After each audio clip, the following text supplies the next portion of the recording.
Well, I know. I was just thinking, it's like, what class are you in now that I'll have to tell your professor? First aid. You do not need extra credit for first aid. All right. Well, thank you so much for coming. Our audience is small and mighty and awesome. So my name's Geri Moore, and I'm here on behalf of the American Heart Association. I've been a Heart Association volunteer for 30 years. Now I just told you my age. I started there when I was 5, so I'm excited tonight to talk to you about Take Charge of Your Heart Health. So it's February's Heart Month, Heart Disease Awareness Month. So we're going to kick off, though, with a video, one of my favorite American Heart Association public service announcements. It features Elizabeth Banks. You might recognize her from, what is it? Not Hunger Games. Yeah, that's the one. So anyway, we're going to kick it off. See if you like it. I hope you like it as much as I do. All right.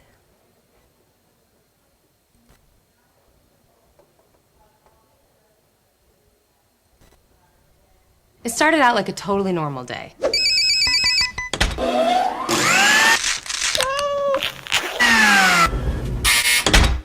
Mom! Okay, move objection deadline to the third line after survey. Oh, honey, for when you always use the verb estar. What are you doing down there? Did you finish your breakfast? Ow.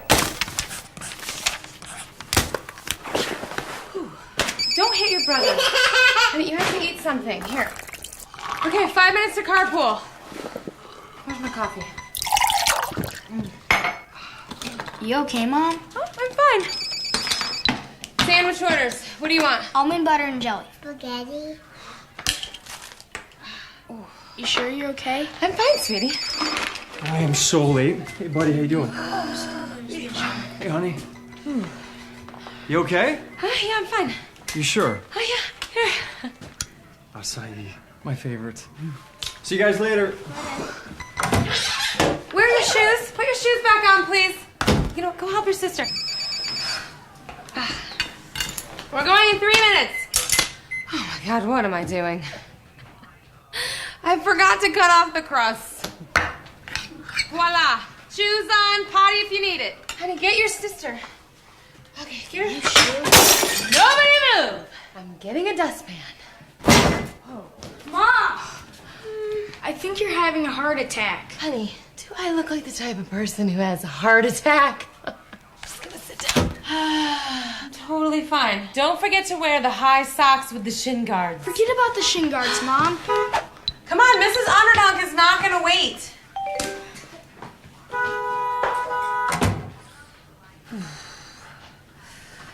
Whoa. Okay. 9, 1, 1.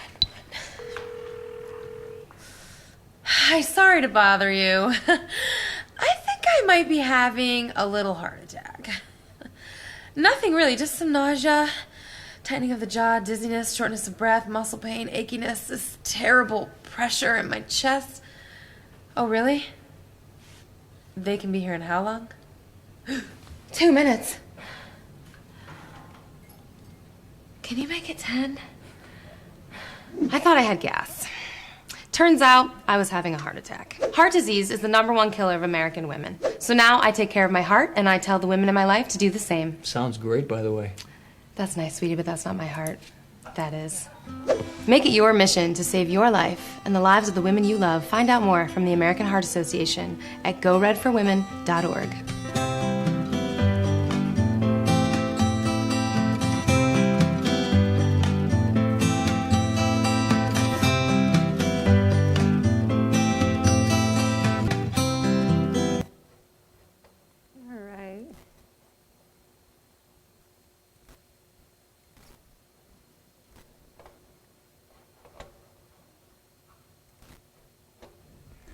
I think one of the reasons that I like that film so much, there's a lot of reasons actually, I love her, but because I can relate, and maybe some of you can as well, and that's because I was her as well. So I have an arrhythmia, that's my heart condition, And I've had a number of instances. Now I'm a teacher in Creighton University. Prior to that, I worked in cardiac rehab. And so I worked with patients. I've been volunteering for 30 years. And by gosh, when I was down on the ground, passing out and feeling my heart racing, it was caffeine. I was tired.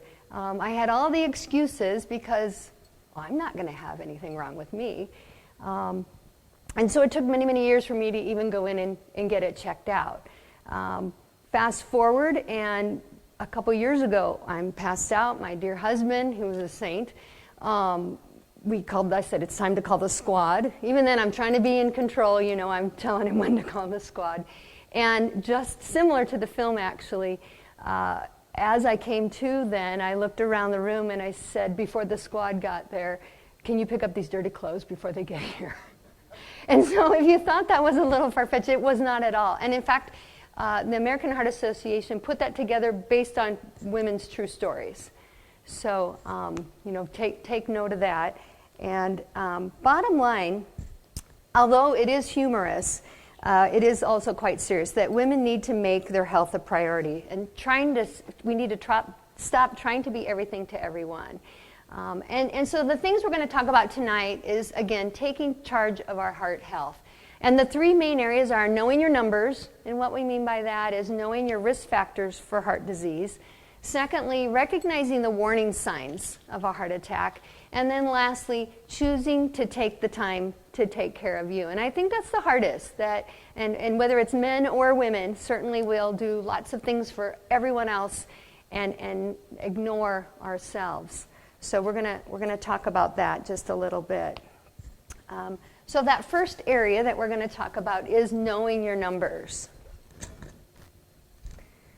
So when we say know your numbers, what we mean is know those risk factors. And there's two different kinds of risk factors. There's the non-modifiable and the modifiable risk factors. Now, the non-modifiable are things that we can't control, but we still need to know that we're at risk. So age and gender are non-modifiable risk factors.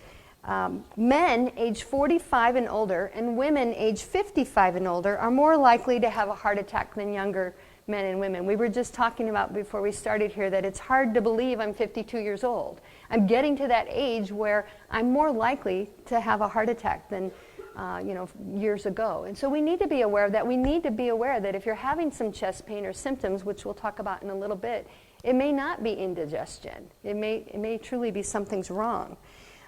Now, although women's risk appears 10 years later, so we just said that, for men, it happens earlier at age 45. The problem with women and our symptoms is that for women, it tends to be more complicated when we do present with heart disease, and also the research shows that it's more deadly. And so we really need to pay attention. And then lastly, although chest pain is the most prominent sign and symptom for women, women also more than men have those other symptoms. So if you're having jaw pain or some of those other things that we're going to talk about, again, we have to take note. So women can be more complicated overall. Now, our male in the audience probably would agree with that we tend to be complicated folk. And then lastly, family history. Family history is also something that we can't control. 55 years of age and younger for males, 65 and younger for women. That if you have someone in your family that has had a heart attack, a stroke, any kind of heart disease, then you need to count family history as a risk for you. So that's also important to know. The modifiable, now the good news is, although we can't control those non-modifiable, we can do something with our lifestyle and try to control these modifiable risk factors. So we're going to talk about those as well. The first is high blood pressure. That's something we were talking about a little bit also before this talk. They call high blood pressure or hypertension the silent killer. And the reason for that is because you don't feel typically any symptoms or signs. You don't feel any different. And therefore, you can have, say, a 200/100 blood pressure and feel just great unless you get your blood pressure checked. So you've got to get your blood pressure checked in order to know what that blood pressure is. Over time, high blood pressure will damage arteries. It can help to cause atherosclerosis, or those blockages in the heart. Again, heart attack, stroke, kidney failure, and eye damage. Now, when we say know the numbers, the important numbers for blood pressure, optimal blood pressure is 120/80 or less, and hypertension or high blood pressure is 140/90 or greater. So, and then anything in between those we call pre-hypertension. So know your numbers, know your blood pressure, tell your loved ones to get their blood pressure checked. The next number that we need to know is cholesterol level. And high cholesterol, again, increases that risk of heart attack dramatically. As early as 20 years old, so even the college students that came here today should be getting their cholesterol checked at least once, then you get a baseline. And so after that, again, you should get it checked regularly.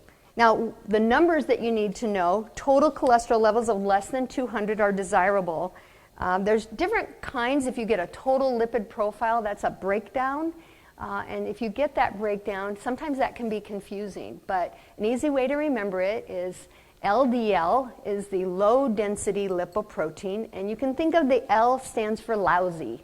So you want the lousy or the LDL cholesterol to be as low as possible. Now, depending on American Heart Guidelines or the NCEP, which is National Cholesterol Education Program, so depending on whose guidelines you read, you might see slight differences. But an LDL of less than 100 is considered to be optimal.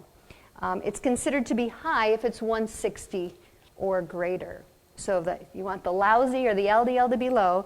The HDL is high-density lipoprotein, and you can think of the H stands for happy, and happy is good. So you want your HDL to be as high as possible. It has actually extra protective effects for the heart, so it helps the heart. 60 or greater is considered to be a good or protective HDL. Less than 50, and some even say 40, is what you would be concerning. So you want that HDL to be as high as possible. Another risk factor is diabetes. And if you have diabetes, that is a risk, and you need to keep that diabetes controlled. For individuals that don't have diabetes, again, it's still important to get your blood sugar checked. And oftentimes they'll check your blood sugar when you get your cholesterol checked. So 100 milligram per deciliter of blood is considered normal for that. Now, regular physical activity, as an exercise physiologist, I have to really hone in on this one. It's tough. In fact, all of these are tough. So just because I'm telling you these numbers and that you've got to do this and you've got to do that, it's not easy to get yourself to go out there and make these changes. So we know regular exercise and activity is important. What's recommended as the minimum is 30 minutes most days of the week, and preferably 30 minutes every single day. Now, that might sound tough, but if you think about it, and again, my students have heard this in class, you should break that down, and then it's easier. So you think, I could do 10 minutes in the morning, I could do 10 minutes at my lunch hour. In fact, some colleagues, they'll say, you know what, I'm going to have my students walk with me around the track whenever I'm wanting to meet. We have a little exercise competition going on at work right now. And again, that's a motivator too. And then you could do 10 minutes in the evening. And then you've got your 30 minutes. So, then you've done it. Now, research shows that if you want to lose weight, you actually need to be doing more than 30 minutes, 60 minutes, and up to, again, 90 minutes would be best. So keep that in mind. The benefits are amazing, though, with exercise. So all kinds of benefits. It can help these risk factors as well. It can help lower your blood pressure. It can help with cholesterol levels. It can help with diabetes. It can help with obesity. So exercise is not the panacea or cure-all, but it certainly can do a lot of really great things. Okay? The next area that we want to focus in on is obesity. We know excess body weight increases the risk for heart disease. Losing weight and keeping it off, as I mentioned, is certainly challenging, but worth the effort.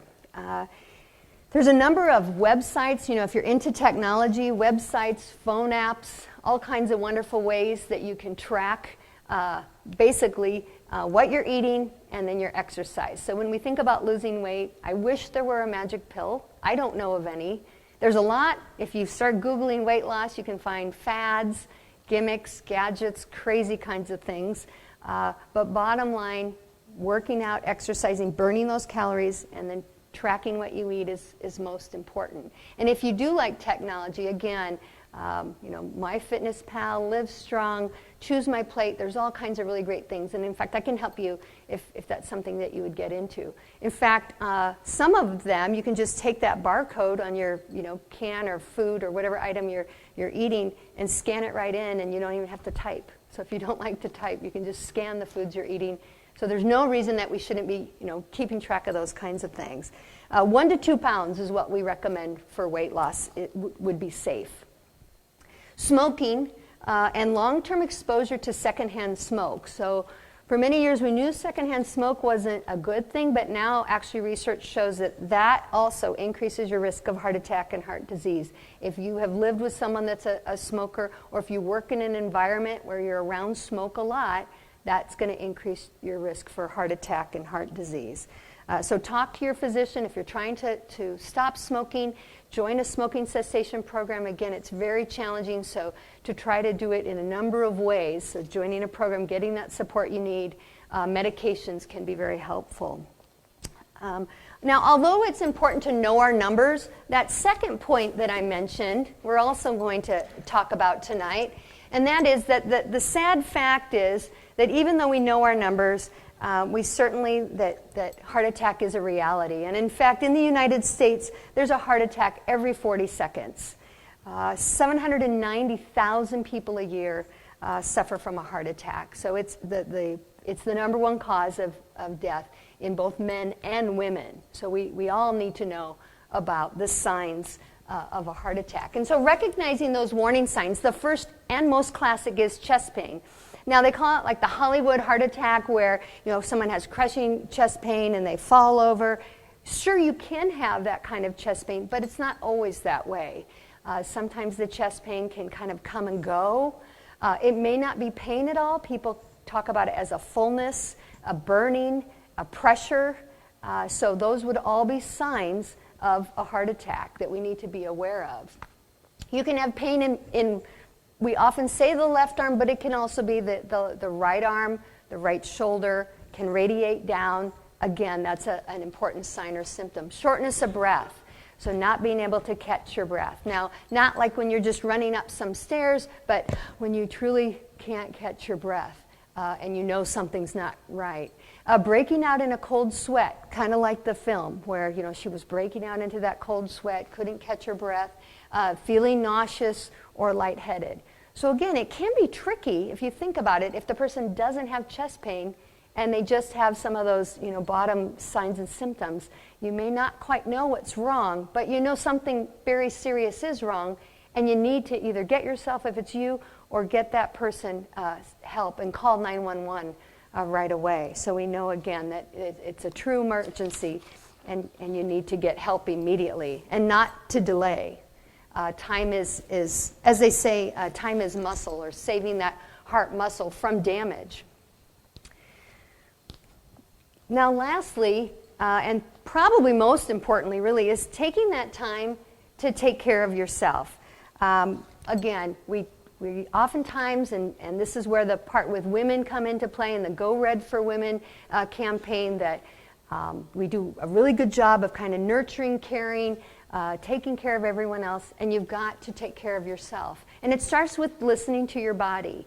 You know your body, but you have to stop and pause and be mindful of the moment. You might be able to push that pain away, push that problem away, but if you're mindful and you take time for yourself, you're going to then notice you're not feeling so great. So we need to listen to our body. Trust your instinct. If something isn't right, we need to get that checked out. And if you have someone that you can confide in. One thing that I do, because as I shared, I haven't always been good at this.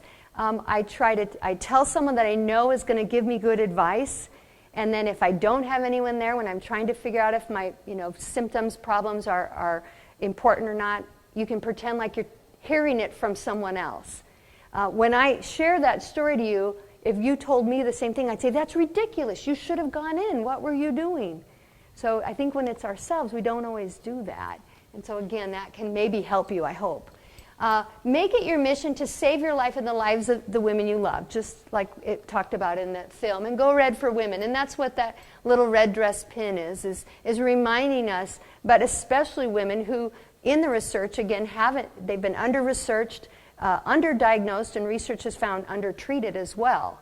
And so to remind us that it is important, both men and women, to get checked out. Encourage your family and friends to take those small steps. Know your numbers, be aware of those important signs and symptoms, and take care of you. And so that's my simple message tonight. I'll be here if you want to talk, have a cup of coffee, or if you have any questions. Thank you. And take a pin for your loved ones, too. Got plenty of them. Thank you. Yeah, thank you. It was fun.